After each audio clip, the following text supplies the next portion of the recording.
زادگان تاجیکستان در یک بازه سودا در کوچه لازوی شهر چته روسیه برای پول قرض زنوزنی کردند. خبرگزاری محله چته روز 3 اپریل با تکیه به منبعش در مقامات انتظامی خبر داد که همه اشتراکچیان زنوزنی از تاجیکستانند، ولی همه شهروندی روسیه داشتند.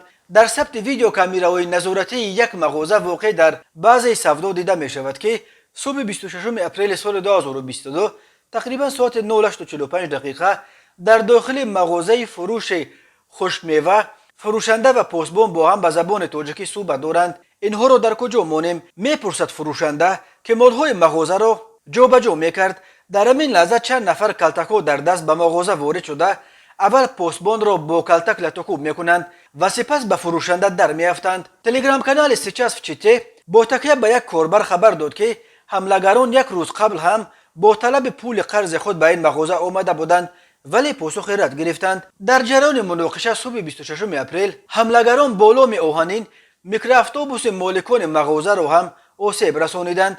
منبع چته رو گفت یک نفر از پایش جراحت برداشته است. در اینجا بین سوداگرانی که تجارتشان فرق میکند مناقشه شده است، گویا یکی از دیگری قرضدار بوده است. در نتیجه مناقشه روی داد. همه اشتراکچیان معین کرده شدند. همه آنها زاده تاجیکستان ولی شهروند روسیه اند، گفت این منبع. موردهای افزاینده زنازنی ها بین مهاجران در روسیه مایه نگرانی مقامات آن کشور شده است. حالا مهاجران را برای اشتراک در چنین زنازنی ها می توانند از روسیه برای سالهای طولانی اخراج کنند. ماه آگوست سال 2021 در پی یک سلسله زنازنی ها بین مهاجران در منطقه های گوناگون روسیه، وزارت کارهای داخلی این کشور هشدار داد که از این به بعد مهاجران را برای دخل و ویران کردن ترتیبات جمعیتی از جمله برای اشتراک در زنازنی ها بهرمانه به کشورهای زادگاهشان اخراج کرده از حق عبور مرز روسیه محروم میکنند.